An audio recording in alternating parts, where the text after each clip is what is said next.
4 राज्यों में हमारी सरकार आ गई, 4 राज्य और भाजपा शासित हो गए हैं। पिछले 1 साल के अंदर 10 राज्यों में हमने सरकार बना ली है, वो भी भाजपा शासित हो गए। सारी फाइट है और यूपी में सिमट गए। यूपी में 80 में से 80 का नारा था, 33 पर रह गए। समाजवादी पार्टी और अखिलेश परिवार के लिए अपने परिवार की राजनीति चमकाना और उनको आगे बढ़ा के रखना उतना अच्छा। अब अखिलेश बाबा दिल्ली आ गए, ये बताइए, बनाएंगे पीछे किसी को? एक सेकंड मतलब कि घोसी की सीट आप हार गए, पिछड़े नेता थे आपके ओम प्रकाश राजभर। संत कबीर नगर आप हार गए, अनुप्रिया पटेल रॉबर्ट्सगंज हार गई, केशव प्रसाद मौर्य जो पिछड़ों के सबसे बड़े नेता आपकी पार्टी के हैं वो तो फिर भी अलाइज है। ये 4 सीटों में से 3 सीटें आप यहाँ हार गए। एससी की रिजर्व्ड सीट है 17 उत्तर प्रदेश में, उनमें से 8 आप हार गए, 14 में 17 की 17 आपकी थी। कैसे साबित हुआ सिद्धार्थ की पिछड़े दलित आपसे नहीं छिटके? आइए देखते हैं, मजा आएगा। नहीं, आपका गरिमा जी, आप सीट वाइज विश्लेषण करके आप ये कह सकती हैं, पर मैंने आपको वोट शेयर बताया, आप उस पर भी कमेंट करिए। अच्छा, 42-43% वोट शेयर अगर मिला है तो पिछले दलित का वोट नहीं मिला, आप ऐसा कहना चाहती हैं? फिर इनकी कैलकुलेशन पे पूछ लीजिए। अभी तो पीडीए को 90% बता रहे थे, प्रदेश का 90% है। उस 90% में से भी 42% को तो किसी ने वोट दिया होगा। अपनी कैलकुलेशन से बता दीजिए हमको वोट कौन दे रहा है, और इनका पीडीए मैं बता देता हूं, वो वोट परसेंटेज में होगा या क्या होगा, पर इनका पीडीए है मात्र प्रायोरिटी एंड डिवोशन टू अल्पसंख्यक। ठीक है।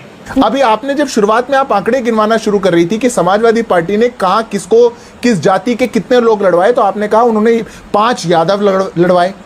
आपको उसमें एक चीज और जोड़नी चाहिए कि वो जो 5 यादव लोकसभा में इस बार इन्होंने लड़वाए, वो पांचों एक ही परिवार के हैं, वो अखिलेश बाबा के परिवार के हैं। ये लोग कितना पिछड़ों का ख्याल करते हैं, ओबीसी का ख्याल करते हैं, या वास्तव में परिवार की राजनीति आगे बढ़ानी है इनको? नहीं सारुण के यहाँ कुछ तो गड़बड़ है। ये भी तो सच्चाई देश के सामने है। उसमें गैर यादव ओबीसी भी है, उत्तर प्रदेश का विशेष तौर से 5 पर फोकस है आपका, ठीक है, मैं उसको विद ड्यू रिगार्ड एक्सेप्ट कर लेती हूँ, और सच भी है, इसमें कोई छिपाने वाला तथ्य तो है नहीं। लेकिन उसमें गैर यादव ओबीसी भी है, और गैर यादव ओबीसी भी 26 लोग हैं। 5 पर सुई अटक जाना भी ठीक नहीं है ना सिद्धार्थ? गरिमा जी, मैंने तो सुई अटका ही नहीं। आपने बोला कि 5 यादवों को टिकट दी, 8% टिकटें समाजवादी पार्टी ने उत्तर प्रदेश की लोकसभा में एक ही परिवार को दी। 8%, 62 लड़े थे, उसमें से 5 को दे दी एक ही परिवार के अंदर। तो उस पर भी तो कितनी बात करिए। और अगर ये सोचें कि प्रदेश का अल्पसंख्यक या प्रदेश का पिछड़ा या प्रदेश का दलित इस बात को नहीं समझता, तो ऐसा नहीं है। वो जानता है कि समाजवादी पार्टी और अखिलेश परिवार के लिए अपने परिवार की राजनीति चमकाना और उनको आगे बढ़ा के रखना उतना अच्छा। अब अखिलेश बाबा दिल्ली आ गए, ये बताइए, तो बनाएंगे पीछे किसी को? मतलब छोड़ा वही देंगे दूसरे को। आप 17 की 17 जीते थे 2014 में, सही फैक्ट अगर बता रही हूँ, मुझे दुरुस्त कर दीजिएगा कहीं भी गलत नजर आऊं मैं तो। 17 की 17 जीते 14 में, 19 में जीते 15, घटकर 8 पर क्यों आ गए आप? एससी की सीटें या दलितों की सीटें, अगर दलित आपके साथ इंटैक्ट खड़ा था, 14 में दे दी संजीवनी, 19 में दे दी, 24 में क्यों नहीं मिली है? देखिए गरिमा जी, हम इसको ऐसे विश्लेषण नहीं करते जैसे आप कर रही हैं। हाँ। हमारे लिए उत्तर प्रदेश में, पूरे प्रदेश में हमारी अपेक्षा से अनुरूप उतना एक प्रदर्शन हमारा नहीं रहा। हाँ। और हम कहीं हमारी संख्या बल हमारे को कम आया, ये मैंने शुरुआत में आपके शो पे बोला। हम उसका विश्लेषण करेंगे, अब आए ना लाइन पे, और निश्चित रूप से करेंगे। पर इस बात को हम ये नहीं मान सकते दलितों की सीट पे क्या रहा या पिछड़ों की सीट पे क्या रहा। उत्तर प्रदेश की जनता में 42% उत्तर प्रदेश की जनता ने हमको वोट दिया। अब आप पूछ लीजिए 42% में कोई एक ही वर्ग है क्या?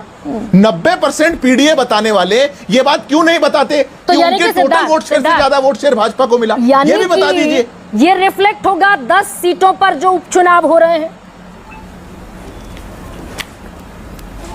अब गरिमा जी, 10 सीटों का परिणाम क्या होगा, भाजपा के प्रवक्ता के नाते अगर आप मेरे से कुछ और विश्लेषण चाह रही हैं, हाँ। तो मैं पता नहीं, हमें अभी हुए ना 7 राज्यों में 13 सीटों पर उपचुनाव हुए, इसीलिए मैं आपसे कह रही हूँ भाई, ये तो पहली फाइट होगी लोकसभा के बाद। नहीं, बिल्कुल होगी, हम बिल्कुल होगी। लोकसभा भी फाइट थी, लोकसभा की फाइट के अंदर तीसरी बार हमको सरकार बनाने का मौका दिया। इतना ही नहीं, 4 राज्यों में हमारी सरकार आ गई, 4 राज्य और भाजपा शासित हो गए हैं। पिछले 1 साल के अंदर 10 राज्यों में हमने सरकार बना ली है, वो भी भाजपा शासित हो गए। सारी फाइट है, और यूपी में सिमट गए। यूपी में 80 में से 80 का नारा था, 33 पर रह गए, और सारा कैलकुलेशन आप कह रहे हैं कि मैं उसको अंडर द कारपेट रख दूं। खैर, लेकिन सुधींद्र भदौरिया सुधींद्र जी, बिल्कुल मत रखिए। हाँ, बिल्कुल ठीक है। मत रखिए आओ गरिमा जी, सिद्धार्थ। बिल्कुल मत रखिए। सुधींद्र जी, आपको कुछ अंडर तक ये कार्पेट नहीं अखिलेश रखना, का ना जो हमारी PDA संख्या चला- ना ठीक है हमारा वोट सिद्धार्थ, शेयर, ठीक दोनों को मत रखिए।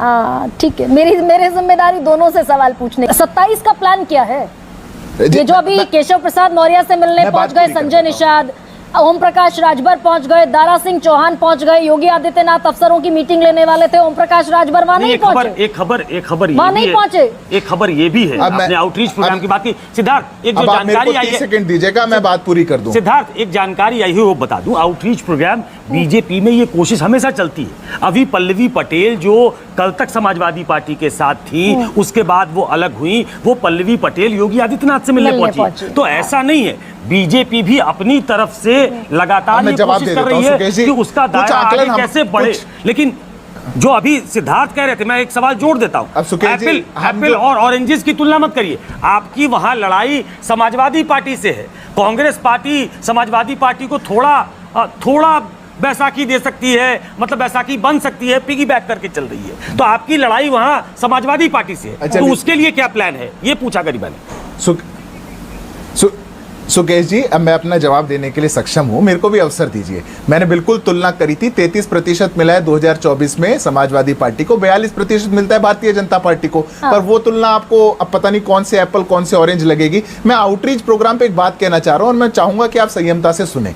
आपने कहा कि ये संविधान जाकर के गांव-गांव में बांटेंगे और संविधान मतलब अंबेडकर, अंबेडकर मतलब संविधान। मुझे चिंता इस बात की होती है, अगर उत्तर प्रदेश के किसी भी पिछड़े, किसी भी दलित ने रोक करके कांग्रेस पार्टी से यह पूछ लिया कि आपने फिर 52 के अंदर अंबेडकर को हरवाने के लिए इतनी साजिश क्यों रची थी और इतने वोट उस चुनाव में आपने क्यों डिस्क्वालीफाई करे थे कि वो मार्जिन भी कम था अंबेडकर जी के हारने से, और आप कांग्रेस पार्टी जो संविधान को तार-तार करती है वो बांटने का काम कर रही है, तो इनके कार्यकर्ता कहां जाएंगे? और सिद्धार्थ, ये शक्ल नहीं दिखा पाएंगे गरिमा जी। सिद्धार्थ, संविधान को तार-तार करने वाले अगर इनको सामना कर दिया। 27 की तस्वीर इतनी मुश्किल है क्या बनाने की? 52 तक जाना पड़ रहा है सिद्धार्थ। लेकिन खैर, लेकिन एक सेकंड, मुझे उत्तर प्रदेश की तस्वीर बिल्कुल नहीं, मैं 10 सेकंड लूंगा गरिमा जी, मैं 10 सेकंड लूंगा। समय अभी सिद्धार्थ, मैं 10 सेकंड लूंगा, बस 10 सेकंड लूंगा।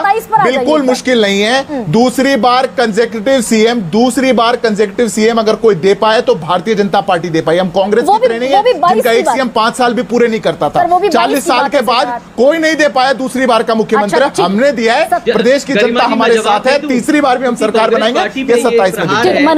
मनोज, पीडीए को लेकर उत्साहित है समाजवादी पार्टी, लेकिन मायावती बहुत बड़ा फैक्टर होंगी क्या? अगर लड़ गई ठीक ठाक तरीके से तो वो जो जाटव वोट तकरीबन 10% का इंटैक्ट है, वो गेम चेंजर होगा क्या? मैं बता देता हूं आपको, आप भी सेटिस्फाई हो जाओगे। जो जाटव वोट है, जो वंचित तबके का, जो दलित तबके का वोट है, वो बहुत भारतीय राजनीति में सबसे ज्यादा, अगर राजनीतिक रूप से कोई समाज चेतना संपन्न है तो वो दलित समाज है। हाँ। वो तो जानता है ना, वो तो जानता है। जैसे आपने सिद्धार्थ भाई से जब प्रश्न पूछा कि आपके आउटरीच में, तो इन्होंने किसके लिए क्या, इनके आउटरीच में जब ये कार्यक्रम चलाएंगे तो क्या दलित ये नहीं पूछेगा कि उत्तर प्रदेश में रात के 2 बजे दलित की बेटी तुमने क्यों जला दिया? नहीं पूछेगा कि पूरे देश के एनसीआरबी के आंकड़े बताते हैं कि सबसे ज्यादा अगर दलितों के खिलाफ कहीं संगठित अत्याचार हो रहा है तो उत्तर आप भी मनोज बीजेपी पर आ गए। मैं मायावती पर सवाल पूछ रही हूँ आपसे।